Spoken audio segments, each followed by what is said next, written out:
Hello everyone and welcome to the Kiki London YouTube channel. My name is Amanda and in today's video we are going to be doing a sculpting gel overlay as my nails have been really in need of a little bit of TLC. So as you'll see here, my nails, I've been doing lots of content, Valentine's nails, I really enjoyed doing. So I did lots of designs, so it meant lots of on and off with glue for press-ons, soaking off acrylic, lots of acetone usage, and it just not has ruined my nails, but it's left them needing a little bit of TLC. And when they need that, I usually reach for either a easy build up gel overlay or a sculpting gel overlay. So I felt as though because they had a little bit of length and I wanted to add a bit more strength to them, I would go for a sculpting gel overlay. So we're going to do start to finish of that in today's video. So starting off, all I've simply done is cleansed my nails with some alcohol and a nail brush to give them a really good scrub, make sure that they're nice and clean before we go in with filing. Now sometimes I'll mix up my routine, but predominantly it's very similar. So you might have seen it slightly different in other videos, but I'm going to start off by filing the free edge today using the 180 grit side of my Kiki London file. And as you can see, I'm trying to use the length of the file and file in one direction. So by doing it this way, you're being a lot more gentle on your natural nail. And sometimes when you're going backwards and forwards in that seesawing motion with the natural nail, if the nails are a little bit damaged or a little bit weak, this can cause them to break and kind of like splinter at the edges. So by going in that one long direction using the length of the file, not are you also getting like the most use out of your file rather than just wearing down one section, you're being that little bit more kinder to the natural nail.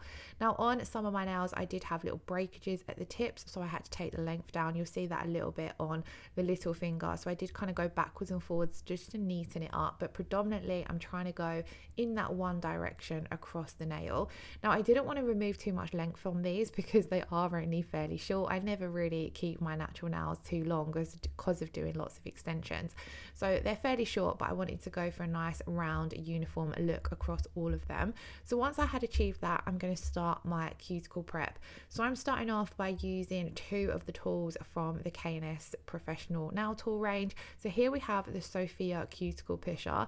Now I'm beginning by using the wide end of this, so the larger end. There is a smaller end which I like to use on my little finger, and all I'm simply doing here first of all is pushing back as much of that living tissue that's on the nail plate so that we can expose the nail plate and I can clearly see what dead dry cuticle needs to be removed from the nail plate. And then this is where I switch to the Helsinki cuticle tool because I love the rectangular and angled ends of this cuticle tool as I find it really thorough for removing a lot of that dry dead cuticle. Now I suffer with this quite a lot. I don't know if it's just me, especially if I don't use cuticle oil on a regular basis, but like I said, where I've been using lots of acetone, that's really dried out the skin and cuticle area. So this was quite bad. My cuticles haven't been this bad in a little while, but I think as well where I was doing a lot of sets on myself for content purposes, I wasn't necessarily doing a thorough prep for those. I was just popping on press on nails, doing a design and removing them, so kind of like the cuticles built up a little bit. So this is a really thorough way to remove that from the nail plate. So then what I'm basically doing is switching from that straight end of the cuticle tool and the rectangular angled end so that I can lift up, push away all of that dry dead skin and then flip around the tool and scrape it off. And I feel as though this just makes it effortless. These tools are very sharp, so you do need to be quite careful with them. So although it's scraping that off, I'm still being quite gentle because you don't want to be digging in or scraping at the natural nail plate. Then if I have any areas where there's some really stubborn dried cuticle, or if there's like little hangnails, I will switch to using the Milan cuticle nippers and simply nip this away. Now personally, I don't like to cut away too much at the cuticle area. So as you can see, I'm using one side of the nipper to push back that living tissue, and then that kind of edges it out of the way so that you're able to easily nip off those dry dead bits. And these are super sharp as well, so you don't need to pull or tug at the cuticle nipper. When you close in on them, it will cut that, and then I'm just lifting it away. So I'm just doing these on any areas that was really stubborn, that although maybe the cuticle tool has pushed it up off the nail plate, is still connected. So this is just nipping it away. And then mainly for me, this is usually right down in the corners, but it's going to depend and differ on the clients. That's why I love that their new KNS cuticle tools, there's quite a few tools available in that range. So there's something for everyone depending on how stubborn the cuticles are. Normally, if I'm doing my nails on a regular basis, or if you're working on someone who really takes care of their nails, has a lot of aftercare, they, focus on that aftercare, you could get away with just coming in with this Sophia cuticle tool and simply pushing back that healthy tissue off the nail plate without having to do too much prep. But then you might get someone who's a nail biter, or maybe they've been a little bit lax with their aftercare and they might need a little bit more prep done, or maybe they've just not had their nails done in a long time. Now, before I go on to my next step, I do switch back to that Sophia cuticle tool, as you see again, and then push back all that living tissue so that we're exposing as much of the nail plate again as possible. Then I'm going to come in and etch the surface of the nail plate using the 180 grit side of my Kiki London buffer. So what I'm basically doing is just using the edge of that buffer and going in circular motions gently over the entire surface of the nail. You want to be quite quick when you're doing this. You don't want to be spending a long time buffing or etching that natural nail plate, because all you're simply wanting to do is remove the shine from the nails, and it kind of creates like microscopic scratches or scuffs in the nail plate that gives that gel polish, or in this case our base coat, something to grab onto. So I'm just doing this on all of the nails. As you can see, I'm really not spending that much time. It's just a quick go over, really getting down around that cuticle area to make sure we get right down into the sidewalls, and making sure that I'm going over the entire nail. I kind of go in a few up down directions and then predominantly circular motions. And then again, I'm going to give the nails a really good scrub with some alcohol. This is going to cleanse and then also dehydrate that nail plate, so it's removing any moisture that might be there before we go in and apply our primer. So here I have the Kiki London primer. This is an air drying primer, and it simply primes the nails ready for your base coat to go on, and this gives it a really good adhesion. So this makes sure your base coat is going to really grab on to that natural nail plate. A little bit does go a long way. It's quite a thin consistency, and as I said, it does air dry as well. And then for today's set, I'm going back to a bit of an OG, and I'm going to be using the clear rubber base coat. Now, if you guys look back before on the videos, before the coloured rubber bases were launched, this base coat featured in so many videos, because for me, it was the product that really changed my nail game. It just, I stopped suffering with any lifting issues, any peeling issues, any chipping issues. I've always had quite weak, brittle nails, and this really was a lifesaver for me. So I used to use it all of the time. Then the coloured rubber bases launched, and they worked just as well as this, but they have that added bonus of having colour to them, so they kind of took the top spot. But for today's set, I wanted to go back and reach for this one. So as you can see, it's a beautiful base coat to work with. It has such a lovely consistency. It's not too thin, so it doesn't run around on the nail plate, but it's got just enough thickness that you can kind of really control where it's going, and then it's giving the nail a really good base layer before you come in with any product, whether it be your builder gel, your sculpting gel, or simply your gel polish color. It gives a really good foundation. As I mentioned, it's great for anyone with weak or brittle nails. I'd recommend it for anyone who maybe you've been using a regular base coat on them and they've been having some peeling or chipping issues. I'd give this one a go, especially for anyone who's quite hard on their nails or just want that little bit of added strength. Personally, for me, I just would always reach for a rubber base coat now over a regular base coat, because I feel as though you might as well, because it's there and it's adding in all of those amazing benefits. So I simply apply a thin coat of this to the entire nail, kind of working it into that nail plate a little bit. Again, it does go a long way. So I kind of scrub my brush in to release the product from the brush and then float it over the entire nail. And then I'll come in with my stripe liner brush to get nice and close to that cuticle and sidewall area. Or if you're working on smaller nail beds, so for me here, like the little finger, I'll do a little bit more work with that stripe liner brush to make sure that that entire nail plate right up to the cuticle area is fully covered with a layer of the base coat. I'm then going to pop that in to cure. And then I'm going to be using the sculpting gel as I mentioned today. So we're going to be using a natural cover, and I'm going to be using the Kiki London Polygel brush to apply this. Now, as I mentioned at the start of the video, if you're just doing an overlay, you can use either the sculpting gel or the builder gel in a bottle. I really am loving the ease of use of having a builder gel in a pot, so I've been reaching for the sculpting gel quite a lot lately, and it is so lovely to work with. Again, it's brilliant if you are extending the nail bed. You know, that's kind of like the main purpose of it. That's why it's called sculpting gel, so you can use it to extend a little bit further than what you might with your builder gel in a bottle. So for example, if you're wanting to do quite a medium to long length of nails, this would be great for that. But those strengthening properties are amazing for overlays as well, because it's kind of a little bit more hardy than what your builder gel in a bottle is. So for this set, I've gone in and I'm going to do a slip layer and then a small ball of gel to build up a nice natural overlay. Now, as you can see, I've only took a small ball of gel because I'm only working on short natural length nails, so we're not having to build this thick apex. But this product is amazing as well if you've got clients who have got quite long natural nails and they want to keep them strong. So maybe they've had a few breakages recently, so they don't want to risk that happening again. Doing an overlay on medium to long length nails as well is great with this product, because it just gives the natural nails that strengthening. It gives them strengthening benefits. Sorry, I lost my train of thought there. So I love this for an overlay, even though I'm only working on short nails here myself, because it really makes the nails feel strong and like there's going to be no breakages. So here I've sort of talked through that first nail, so I'll talk through my steps a little bit more. I did want to mention, when I'm working on myself, I will do one nail at a time so that I can kind of get a nice apex shape without messing that up when I'm working on the next nail. But when I'm working on somebody else, I'll do one nail on the right hand. Whilst that's curing, I'll be working on one nail on the left hand, and the nails are kind of going in and out of the lamp.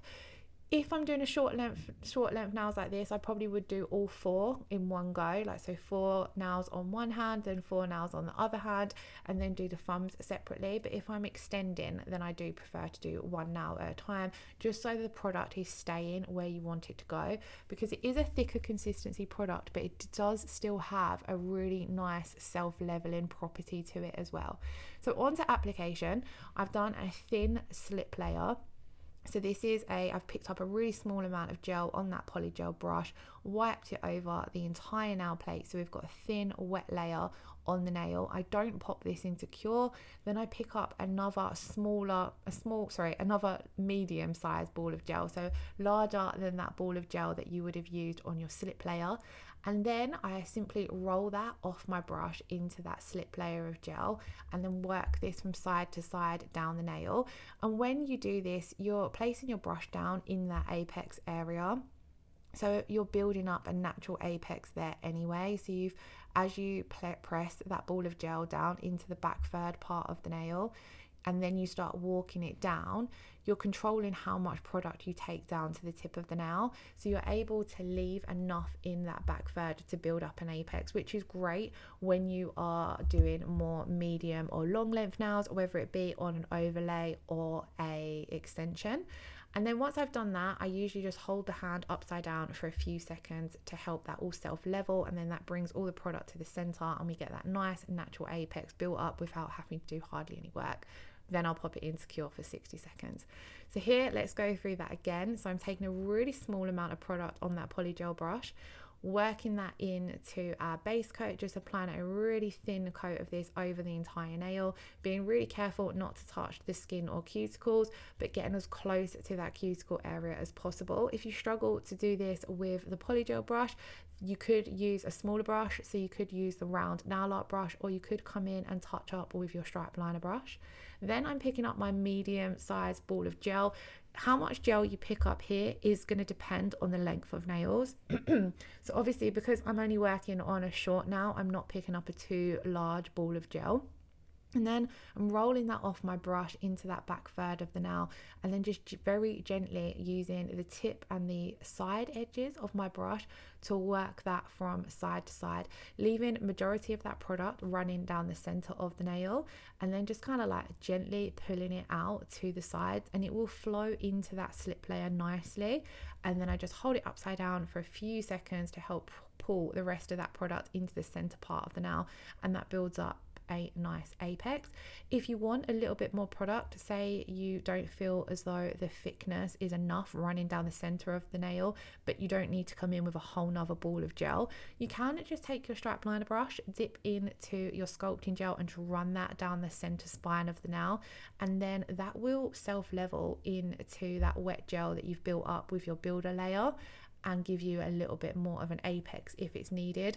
I didn't feel as though I needed that on this particular set of nails because they're quite short, so I didn't want to build up a too thick apex. But if they were a little bit longer, I probably would have done that rather than going in with a second layer. But of course you can as well come in and do this in 2 layers if you want a slightly thicker nail. A lot of the time when I'm working with longer nails, I'll just go in with more gel as I'm working, so maybe rather than going in with 1 ball of gel, I'd go in with 2 or 3. I did recently do a long sculpting gel set of nails on the channel, so I'll try to leave that linked in the description box below. But I do also believe there is a playlist as well dedicated to the sculpting gel. So yeah, we're coming up to the last finger. You will also see I kind of cap the free edge as well with a little bit of that gel. I find this helps when it comes to refining the nail, giving you a nice shape. So this is what they looked like. Then I'm going to come in with a little bit of alcohol and wipe away the tacky inhibition layer that's left behind after curing. And I'm doing this because I want to buff. At this point, you could file or buff the nails. A lot of the time when I'm working on a longer set of nails, I will come in and file them into shape a little bit more. So if I've done an extension, for example, I'll come in with my 180 grit file and file the shape and refine the apex, etc. Because we're only doing an overlay, I didn't feel as though it was necessary with my file. So I'm just coming in with the 100 grit side of my buffer to begin with, and I'm kind of going over the entire surface of the nail.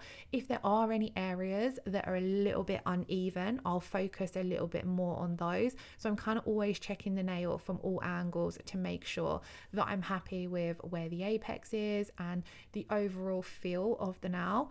So if you have applied your application of the sculpting gel maybe too thickly, or it does feel quite bulky and uneven, you could come in at this point with your 180 grit file instead of your buffer.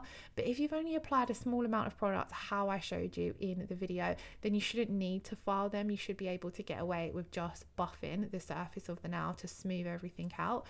So like I said, I'm just coming over the entire surface of the nail, but I am checking from all angles, and any areas that do look a little bit uneven, I'm just focusing on them a little bit more. And then as well, as we come around that cuticle area, I do like to buff that a little bit as well, so it makes it nice and seamless with the natural nail. So as the sculpting gel grows out, you haven't got this huge ridge where the sculpting gel meets your natural nail plate, if that makes sense. Once I have finished with the 100 grit side of the file buffer, I do go over the entire surface with the 180 grit side. This is just going to smooth out any of the scratches that have been left behind from your 100 grit side of the buffer. I wouldn't necessarily say this is needed if you're going to come in with a color coat on top, because that kind of would fill those in. But because we're going in with just a clear top coat, I wanted to make sure everything was nice and smooth. You do want to be careful that you're not over buffing the nail and bringing it to a shine, as then you might have trouble getting your top coat to stick. So I just simply went over quite quickly with the 180 grit side to smooth everything out, and then it gave the nails a really good good clean with my dust brush. I go in first of all with it dry and remove a lot of that dust that's been created from buffing, and then I'll just spray a little bit of alcohol onto the dust brush directly and then go over the nails to lift away any of that stubborn dust that has stayed behind, because you want to make sure at this point, before you come in with either your color or your top coat, that the nails are completely free of your dust from filing or buffing, or both, depending on how you've done it. And then I'm going to come in today with the crystal top coat and apply a thin coat of this to all of the nails, and then that's going to bring that beautiful shine back. Now, of course, you don't actually have to buff or refine the sculpting gel. If you're happy with how the application looks, you can just come straight in with your gel color or your top coat and just completely skip that buffing stage. But I do like to do it because it only takes a little bit of time and it really refines the overall finish. So once we had finished applying our top coat, I popped this in to cure for 60 seconds.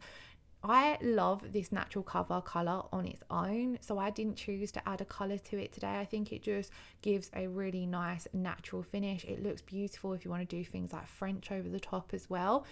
So I just kept it with my top coat today, and I used the crystal top coat for a little bit of added strength. You could go in with the rubber top coat, or if you want a matte finish, this colour does look gorgeous matte, so you could use the matte top coat there instead if you wanted.